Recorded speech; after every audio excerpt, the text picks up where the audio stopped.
पाकिस्तान में आज़ाद हैसियत में चूंडियल सेनेटर सादिक संजरानी नओं सेनेट चेयरमैन चूंडी वियो आहे। सादिक संजरानी पीपी ऐं एमक्यूएम जी हिमायत सां 57 वोट खणी नओं सेनेट चेयरमैन चूंडी वियो आहे। मुस्लिम लीग नून जो उम्मीदवार राजा ज़फरुल हक जेयूआ ऐं ॿियनि इत्तेहादनि जी हिमायत बावजूद कामयाबी हासिल न करे सघियो। सादिक संजरानी की कामयाबी खां पोइ सेनेट जो ऐवान एक ज़रदारी सब पे भारी जे नारनि सां गूंजंदो रहियो। मुस्लिम लीग नून जे राजा ज़फरुल हक 46 वोट हासिल किया। जेयूआ नेशनल पार्टी पश्तूनख्वा मिली अवामी पार्टी बावजूद मुस्लिम लीग नून के उम्मीदवार की कामयाबी न मिली सकी। सेनेट चेयरमैन तौर कामयाबी खां पोइ पीपी तहरीक इंसाफ के सेनेटर सादिक संजरानी के वाधायूं पेश कयूं।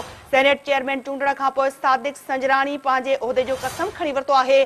कसम खणण खां पोइ सादिक संजरानी सेनेट चेयरमैन की जिम्मेवारी भी संभाले वरिती आहे। उहिदे जो कसम खणण खां पोइ ऐवान में एक दफ़ो ॿीहर जीए भुट्टो जे नारनि सां गूंजंदो रहियो, जॾहिं त ऐवान में एक ज़रदारी सब पे भारी जा नारा भी लॻंदा रहिया। सेनेट चेयरमैन की चूंड खां पोइ ऐवान में डिप्टी चेयरमैन की चूंड शुरू थी वई आहे।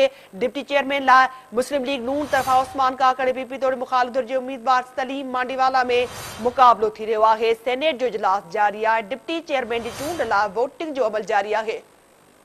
इन हवाले से अधिक तफसील मालूम करण लाइ राब्तो कयो आहे इस्लामाबाद में सिंध टीवी न्यूज़ की रिपोर्टर समर खटक सां। जी समर, क्या तफसीलात देंगी? सेनेट का इजलास जो है अभी तक जारी है। डिप्टी चेयरमैन के हवाले से जो ये वोटिंग का अमल इस वक्त भी जारी है। सेनेट चेयरमैन तो मुंतखब हो गया, क्या अपडेट्स है जो आप हमसे शेयर करेंगे? पार्टी का मुतफ़िका उम्मीदवार सादिक संजरानी 57 वोट लेकर सेनेट का नया चेयरमैन जो है वो मुंतखब हो गए हैं। उन्होंने राजा ज़फरुल हक के मुकाबले में 11 वोट जो है वो ज्यादा लिए हैं। राजा ज़फरुल हक को मजमूई तौर पर 46 वोट ही मिल सके।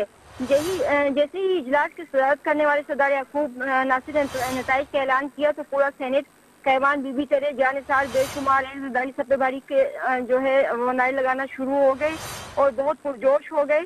कार्रवाई जब शुरू हुई तो सबसे पहले बैलेट बॉक्स जो है खाली वो दिखाया गया, उनको इंस्ट्रक्शन दी गई और उसके बाद जो पहला वोट है वो हाफिज अब्दुल करीम जो है उन्होंने कास्ट किया।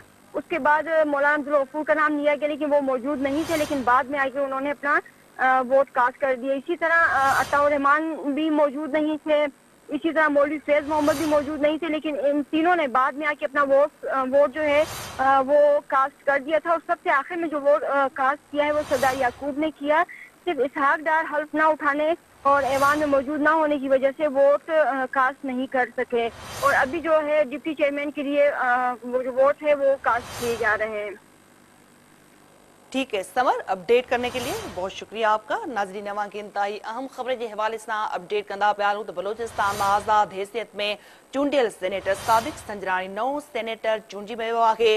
सादिक संजरानी के मुबारकूं ॾिनी पई वञनि। तहरीक इंसाफ पारां पीपी पारां हिन वक्त तव्हांखे इहो बि आगाह कंदा हलूं त पीपी चेयरमैन बिलावल भुट्टो ज़रदारी पारां भी सेनेट चेयरमैन चूंडण ते सादिक संजरानी की मुबारक ॾिनी वई आहे। अहम खबर अवां खे ॾींदा पिया हलूं। बलोचिस्तान में आज़ाद हैसियत में चूंडियल सेनेटर सादिक संजरानी नओं सेनेट चेयरमैन चूंडी वियो आहे। सादिक संजरानी पीपी ऐं एमक्यूएम जी हिमायत सां 57 वोट खणी नओं सेनेट चेयरमैन चूंडी वियो आहे।